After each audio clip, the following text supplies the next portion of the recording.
मैं तो भाजपा वासियों को इस बात के लिए आश्वासन देने के लिए आया हूं कि आप भाजपा के लिए जो पसीना बहा रहे हैं, भाजपा की डबल इंजन सरकार इसके लिए आपका विकास करवा करके, आपका सम्मान बढ़ा करके इस कर्ज को चुकाने का काम करेंगे। बहनों और भाइयों, आज आप देख रहे होंगे पूरे देश के अंदर लोकसभा चुनाव चल रहे हैं। 6 चरण संपन्न हो गए हैं। 7वें चरण और अंतिम चरण में हम लोगों को मतदान करना है। बहनों और भाइयों, पूरे देश के अंदर एक ही नारा है, एक ही स्वर गूंज रहा है, और वह है कि फिर एक बार और अब की बार 400 पार। 400 पार के नारे से ही सपा, बसपा और कांग्रेस को चक्कर आने लगता है, क्योंकि इनको तो इतनी सीटों पर चुनाव लड़ने के लिए प्रत्याशी ही नहीं मिले। उनके पास तो प्रत्याशी ही नहीं है, और इसीलिए कह रहे हैं कैसे होगा। तो जनता जनार्दन ही उन्हें जवाब दे देती है। जनता जनार्दन कहती है, जो राम को लाए हैं हम उनको, जो राम को लाए हैं, और 2024 में फिर से कमल खिलाएंगे। मोदी जी फिर से प्रधानमंत्री। बहनों और भाइयों, यह आवाज जनता का स्नेह और प्यार मोदी जी के प्रति, और मोदी जी ने इसके लिए 10 वर्ष अहर्निश प्रयास किया, तपस्या की, कार्य किया, दिन रात बिना रुके, बिना झुके, बिना डिगे। देश के सम्मान को बढ़ाने का हो, देश की सुरक्षा का मुद्दा हो, देश के अंदर विकास के बड़े बड़े कार्य हो, या गरीब कल्याणकारी योजनाओं के माध्यम से प्रत्येक गरीब के चेहरे पर खुशहाली लाने का कार्य। आज आप देखते होंगे, पहले आतंकी घटना घटित होती थी, और आतंकी घटनाएं घटित होने के बाद जब हम कांग्रेस और समाजवादी पार्टी सरकार से कहते थे कि आतंकवादियों से निपटो, तो ये कहते थे आतंकवादी तो सीमा पार के हैं। बहनों और भाइयों, आज तो मोदी जी के नेतृत्व में आतंकवाद समाप्त, नक्सलवाद समाप्त। अब तो पटाखा भी जोर से फट जाए ना, तो पाकिस्तान को सफाई देनी पड़ती है, कहने लगता है तेरे साथ मैंने नहीं किया है। बहनों और भाइयों, ये तब है क्योंकि आपका एक वोट मोदी जी को मजबूती करता है, और मोदी जी फिर देश को मजबूत करके दुनिया के अंदर भारत की ताकत का एहसास कराते हैं। एक तरफ मोदी जी के नेतृत्व में भारत दुनिया के अंदर सम्मान प्राप्त कर रहा है, सुरक्षित हो रहा है, और दूसरी तरफ विकास के बड़े बड़े कार्य।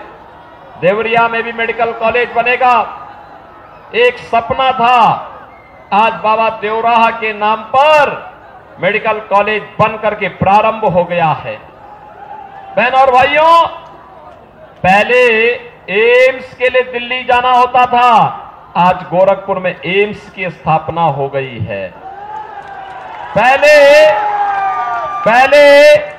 पानी के लिए सीजन में तरसना होता था, आज तो बहनों और भाइयों हर घर नल की योजना क्रियान्वित हो रही है। पहले इंसेफ्लाइटिस से मरीजों, नवजात बच्चों की मौतें होती थी, आज हमने जैसे माफिया समाप्त किए, वैसे ही इंसेफ्लाइटिस की 9 की बीमारी को पूरी तरह समाप्त करके यहां के मासूमों को बचाने का काम भी किया है। बड़े बड़े कार्य हो रहे हैं, हाईवे बन रहे हैं, 2 लेन, 4 लेन, 6 लेन, 12 लेन के हाईवे। वंदे भारत, अमृत भारत और नमो भारत के नाम पे ट्रेन चल रही है। विकास के बड़े बड़े कार्य नए भारत की पहचान बन रहे हैं। और गरीबों के लिए याद करिए, ये समाजवादी पार्टी की सरकार थी। समाजवादी पार्टी की सरकार थी, गरीब भूख से मरता था, उपचार के भाव में दम तोड़ता था, रसोई गैस नहीं मिल पाती थी, गरीब बरसात में और सर्दी में ठिठुरने के लिए मजबूर होता था। आज बहनों और भाइयों, 80 करोड़ लोगों को भारत फ्री में राशन दे रहा है। 60 करोड़ लोगों को प्रतिवर्ष 5 लाख रुपए का मुफ्त में स्वास्थ्य का उपचार की सुविधा दे रही है।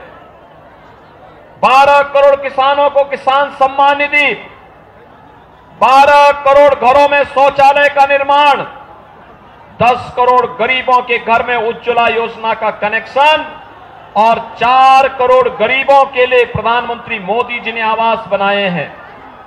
बहनों और भाइयों, मोदी जी की घोषणा है 4 जून को जब फिर एक बार मोदी सरकार बनेगी तो 70 वर्ष से ऊपर के प्रत्येक व्यक्ति के लिए फ्री में 5 लाख रुपए प्रतिवर्ष का आयुष्मान का कार्ड उपलब्ध करवाएंगे।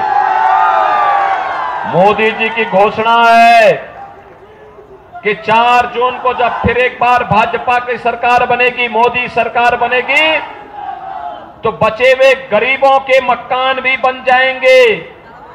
मोदी जी ने कहा है भारत में विरासत भी रहेगी, भारत में विकास भी होगा। और उसी का परिणाम है अयोध्या में रामलला का भव्य मंदिर का निर्माण भी हो गया है। बहनों भाइयों, एक तरफ विरासत भी और विकास भी, सुरक्षा भी, सम्मान भी, गरीबों का उत्थान भी, और दूसरी तरफ समाजवादी पार्टी और कांग्रेस का गठबंधन है। आप देख रहे होंगे ये माफियाओं के सरपरस्त हैं, अपराधियों को गले का हार बनाते हैं। कोई भी माफिया हो, खनन माफिया, भू माफिया, पशु माफिया, ये सभी माफिया समाजवादी पार्टी से जुड़े हुए हैं। और बहनों और भाइयों, इनके समय में दंगे होते थे। याद करिए इसी भाटपार में कैसे दंगा करके निर्दोष हिंदुओं को बंद कर दिया था। हिंदुओं की झोपड़ियां जलाई गई थी। तब मैं सांसद था, मैं आया था यहां पे, मैंने जेल से छुड़ाने का काम किया था उन लोगों को। हमने कहा ये नहीं होने पाएगा, और अगर कोई निर्दोष हिंदुओं को छेड़ेगा तो फिर बड़ा आंदोलन होगा। और बहनों और भाइयों, आज आप देखते होंगे, आपने 7 वर्ष में यूपी में कहीं दंगों का नाम सुना है क्या? आज यूपी में दंगा नहीं होता है। नो कर्फ्यू नो दंगा, क्योंकि यूपी में है सब चंगा। अब यूपी तो पूरी तरह सुरक्षित है, पर्व और त्योहार मनाए जा रहे हैं। अयोध्या में आप जाएंगे तो आपको अयोध्या ऐसे लगेगी जैसे प्रभु राम लला की समय की अयोध्या फिर से आ गई है। भव्य अयोध्या, दिव्य अयोध्या के दर्शन होंगे। बहनों और भाइयों, एक तरफ भारतीय जनता पार्टी इसके लिए कार्य कर रही है, और दूसरी तरफ ये समाजवादी पार्टी और कांग्रेस के लोग क्या कह रहे हैं? ये कह रहे हैं कि अगर सत्ता में आए, ये कहते हैं सत्ता में आएंगे तो पर्सनल लॉ लागू करेंगे। पर्सनल लॉ का मतलब जानते हैं आप? पर्सनल लॉ का मतलब तालिबानी शासन। तालिबानी शासन का मतलब बेटी स्कूल नहीं जा सकती, महिलाएं ऑफिस और बाजार नहीं जा पाएंगी। ये कांग्रेस और समाजवादी पार्टी भारत का तालिबानीकरण करना चाहती है, और भारतीय जनता पार्टी घोषणा करती है भारत की व्यवस्था बाबा साहब भीमराव अंबेडकर के द्वारा बनाए गए संविधान से चलेगी। भारत की व्यवस्था किसी सरिया कानून से नहीं चल सकती है। हम पर्सनल लॉ फिर से लागू नहीं होने देंगे। इनका घोषणा पत्र, समाजवादी पार्टी और कांग्रेस का घोषणा पत्र कहता है कि सत्ता में आएंगे तो विरासत टैक्स लगाएंगे। आप विरासत टैक्स के बारे में जानते हैं बहनों और भाइयों? विरासत टैक्स होता है, यह अमेरिका में लगता है। अमेरिका में संयुक्त परिवारों की परंपरा ना के बराबर है। हमारे यहां तो संयुक्त परिवार हैं, बाबा भी, दादी भी, मां भी, पिता भी, सब एक परिवार में एक साथ रहते हैं। लेकिन वहां पर यह परंपरा बहुत कम है।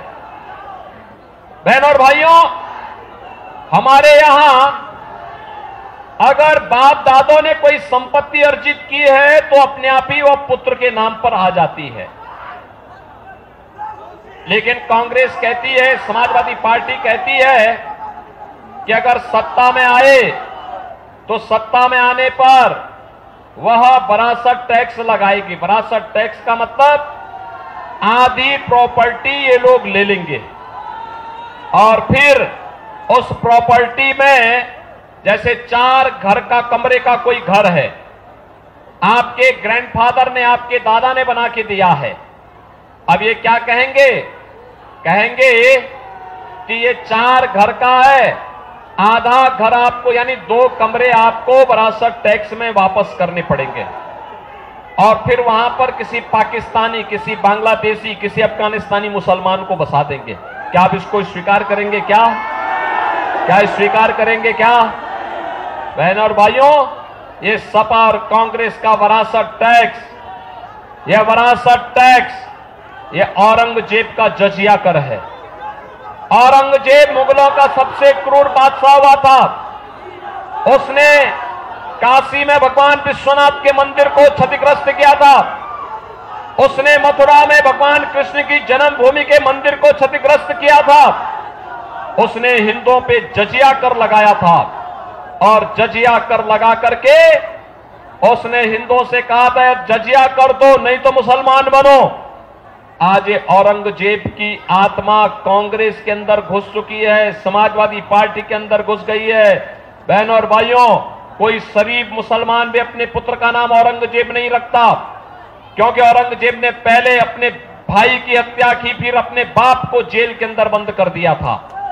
बहनों और भाइयों, औरंगजेब का बाप शाहजहां कहता है अपने पुत्र के बारे में कि तुझ जैसा कमबख्त पुत्र किसी को पैदा न हो। तूने जीते जी मुझे एक बूंद पानी के लिए तरसाया है। इससे अच्छे तो हिंदू हैं, अपने बड़े बुजुर्गों का सम्मान करते हैं और मरने पर उनको श्राद्ध और तर्पण के माध्यम से जल देने का काम करते हैं। बहनों और भाइयों, ये औरंगजेब की आत्मा ये समाजवादी पार्टी और कांग्रेस के अंदर घुस गई है। हमें औरंगजेब को फिर से जिंदा नहीं होने देना है और इसीलिए मैं आज आपके पास आया हूं। इसीलिए हम लोग आए हैं। इस जितने भी लोग हैं, कांग्रेस, समाजवादी पार्टी, बहुजन समाजवादी पार्टी, ये लोग भारत के मूल्य और आदर्शों के विरुद्ध आचरण कर रहे हैं, भारत की आस्था के साथ खिलवाड़ कर रहे हैं, भारत की सुरक्षा के साथ खिलवाड़ कर रहे हैं। और इसीलिए मेरी आप सबसे अपील है, श्री रविंद्र कुशवाहा आपके लोकप्रिय सांसद हैं, सवा कुंवर उनके साथ में विधायक हैं, श्रीमती विजय लक्ष्मी गौतम सलेमपुर से विधायक भी है और साथ साथ प्रदेश सरकार की मंत्री भी है। और मेरी आप सबसे अपील होगी, आपका आशीर्वाद एक बार फिर से कमल चुनाव चिन्ह पर रविंद्र कुशवाहा को प्राप्त हो। बहनों और भाइयों, रविंद्र कुशवाहा को जो वोट आपका मिलेगा, जो वोट आपका रविंद्र कुशवाहा को प्राप्त होगा कमल चुनाव चिन्ह पर, वह वोट सीधे मोदी जी के पास जाएगा और फिर एक बार मोदी सरकार बनाने में योगदान देगा। बनाएंगे भाई। वो बेटी, वो एक बच्ची है, वो फोटो लेके खड़ी है, उसको अंदर यहां मंच से बुला दो।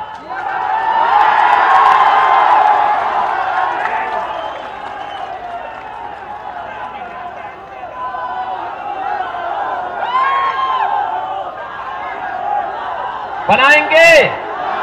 रविंद्र कुशवाहा चुनाव जीत के जाएंगे। कल और परसों 2 दिन का समय है। ये 2 दिन का समय देश के लिए देंगे। इसके लिए आपको 25-25 घर जाना होगा। जाएंगे। दोनों हाथ उठा करके मेरे साथ बोलेंगे फिर, भारत माता की।